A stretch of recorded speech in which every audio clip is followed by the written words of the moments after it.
Thank you for giving up part of your afternoon to hear my talk. You could be doing all sorts of fun things like watching the women's tennis team play Skidmore. So thank you for coming here. Dean Suzanne Keene, thank you for your very generous comments. And my longtime colleague, former chair of the history department, former holder of the Stein chair, Professor Holberg, thank you for your very generous comments too. Sometimes hearing you say that, I felt they really should have been kind of expired up here. It was so generous.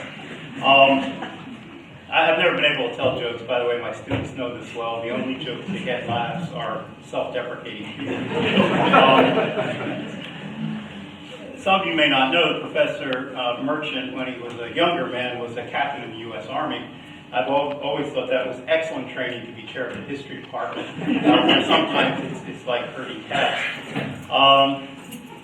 Thank you to, what can I say, to Martin and Brooke Stein. I'm incredibly grateful for your generosity to the university. Thank you so much for endowing this chair. And thank you for coming up from Florida for this evening. Thank you very much. The 872-day blockade of Leningrad during the Second World War ranks among the most horrific events in world history.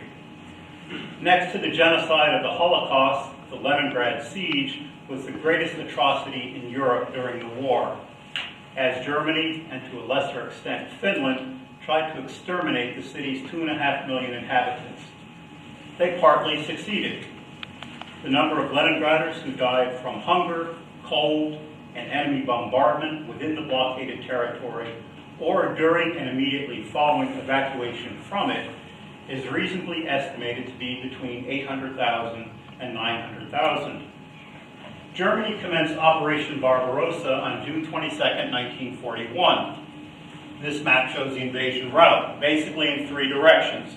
In the north, up the Baltic coast towards Leningrad, in the center, towards Moscow, in the south, deep into Ukraine, into Kiev, and they were hoping to go far beyond Kiev.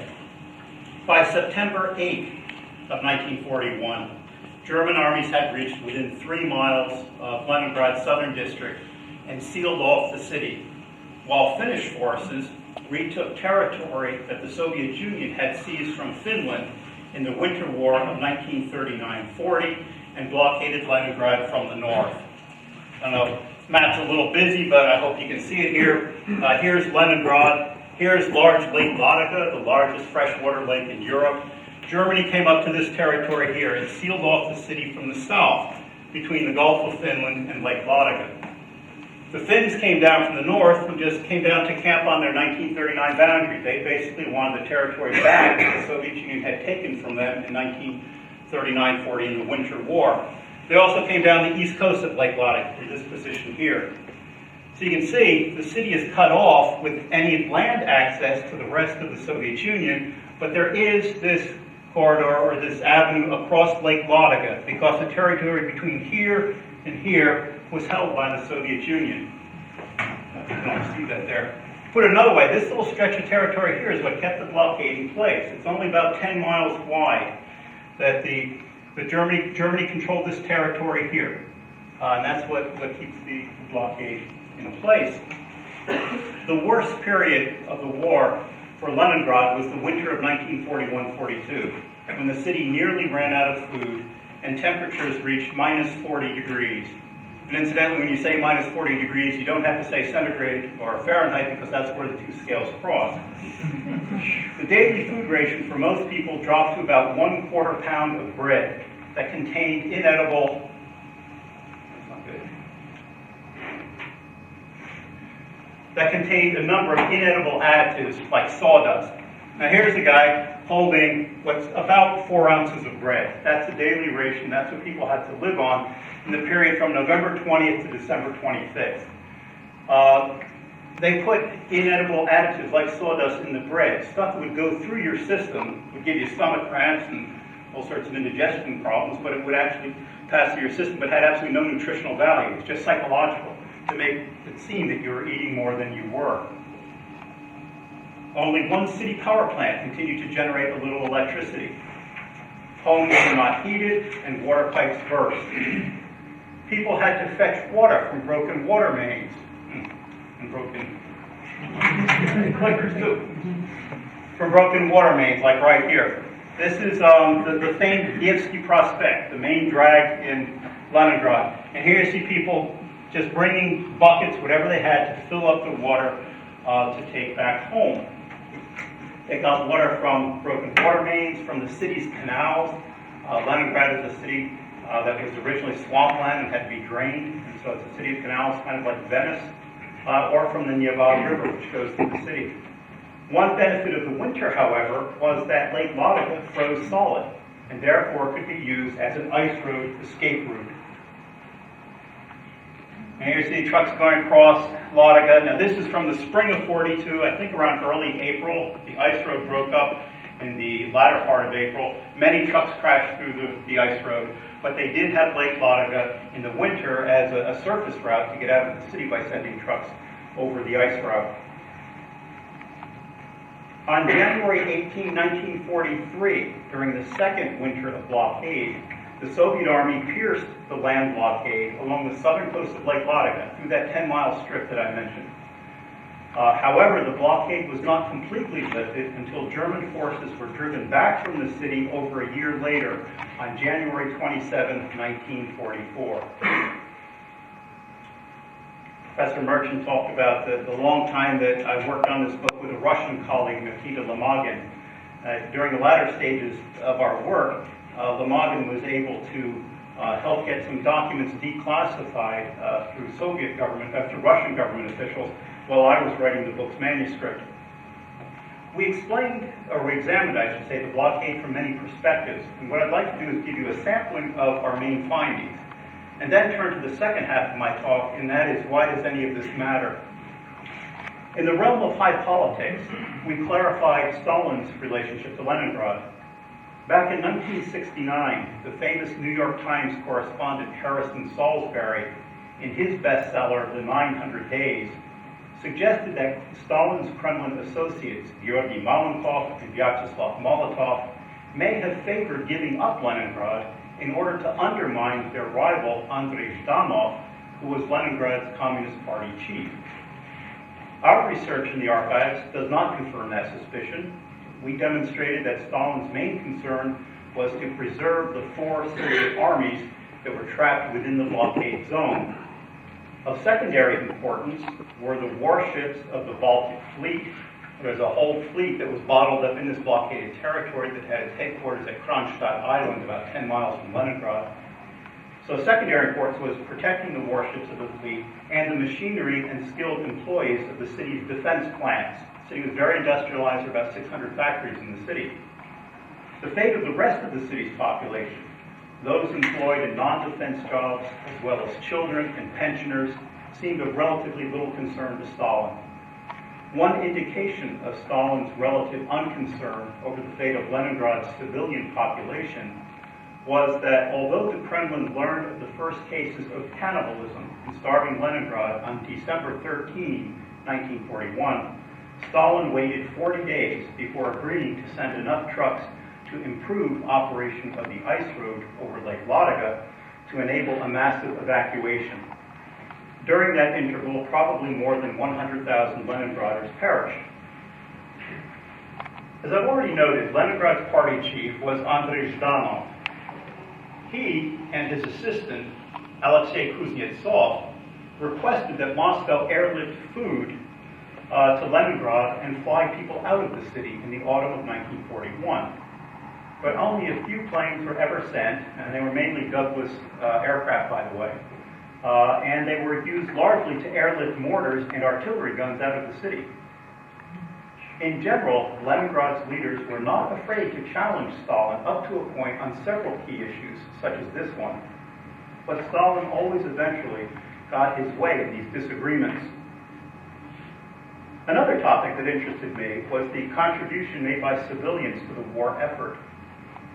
Perhaps no other people in history were so thoroughly mobilized for war as were Leningraders.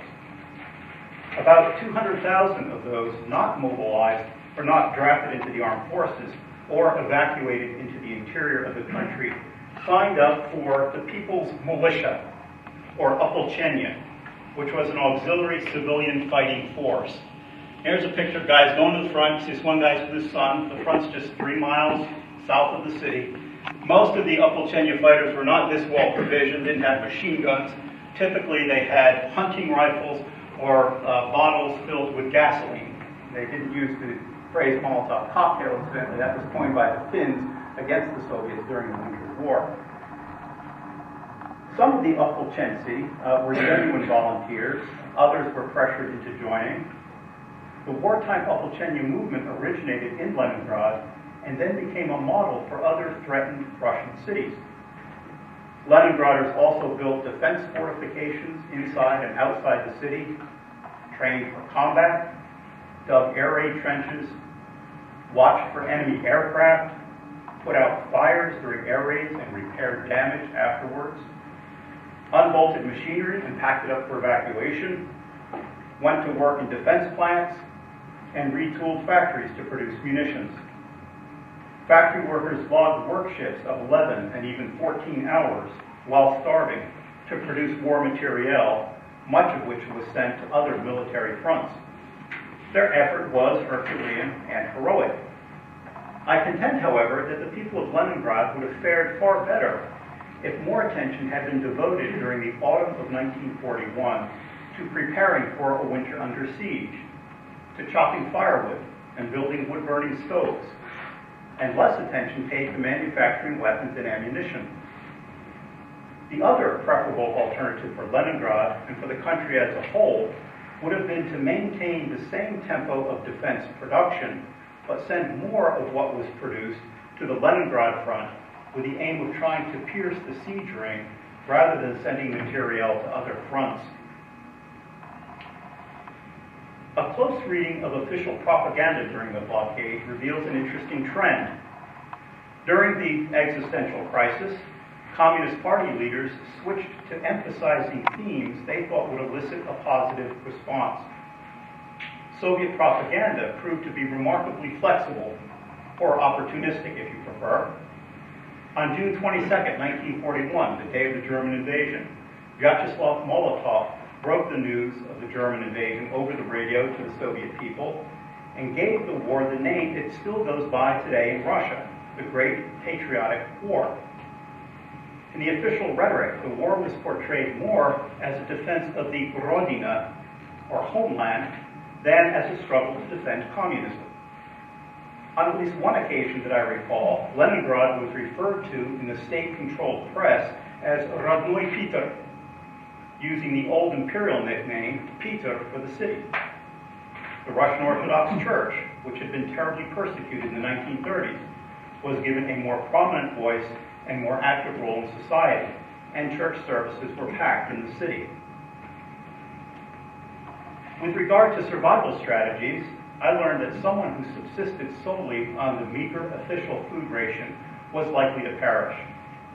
One generally needed some special access to food in order to survive. The best places to survive were not the large and busy defense plants that doled out larger food rations, but places where the rations were lower, but workers worked around food. For example, the city's only margarine factory had obtained on the eve of the war 2,000 tons of coconuts from the Philippines. Not surprisingly, no one starved at that facility. Here is a picture of a food inspector at the Mikoyan candy factory, taken on December 12, 1941, as the slide indicates, when starvation had already set in. Or I mentioned to you the first communique of cannibalism in the city that was sent from Leningrad to Moscow by the NKVD, by the secret police, was dated December 13. So by this time, starvation has set in. But you look at this guy, and he looks perfectly fine. He's working around food and obviously consuming some of it. At another city candy factory, not one of the 713 employees starved to death. And here's a picture taken on April 23, 1942, of officials at Tasteworks, checking the quality of the sour cream their plant created. This fellow here looks like he could shed a few pounds. This is in April 42, right at the end of the terribly long starvation winter. So you see this, these guys are faring okay. Black market transactions were ubiquitous throughout the city, as bread, the main staple of life, became extraordinarily valuable.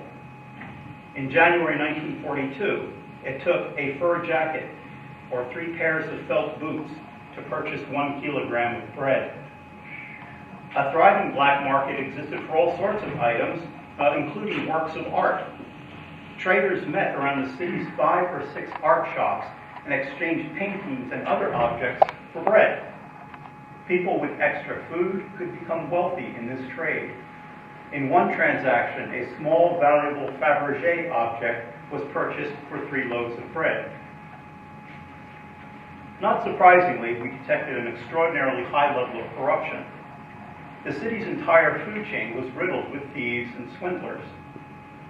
During the first blockade winter, police recovered some 455 tons of stolen food. How much purloined food was not recovered is anybody's guess.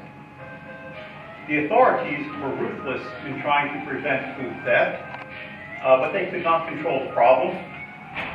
People were executed for stealing a half loaf of bread, and a total of 5,360 civilians were shot in the blockaded territory during the first 15 months of the war, or on average 12 people a day executed for all types of crime, including food theft.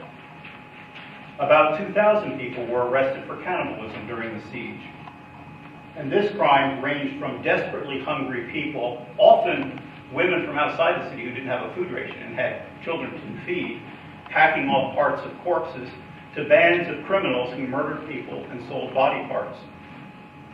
The secret police, which went at this time by the initials NKVD, and the Soviet secret police is kind of this alphabet soup of initials that change every few years. At this time it was called the NKVD, the People's Commissariat of Internal Affairs. It devoted enormous resources to trying to eliminate all forms of perceived political disloyalty. If an NKVD informant overheard someone criticizing Soviet leaders or praising the enemy, that person could be arrested for what was called anti-Soviet agitation and shot. The NKVD imagined many conspiracies that did not exist. From June of 41 through September of 1942, the NKVD claimed to have eliminated 625 counter-revolutionary groups. But our research did not uncover even one major verified conspiratorial plot or large anti-war or anti-Soviet demonstration in Leningrad.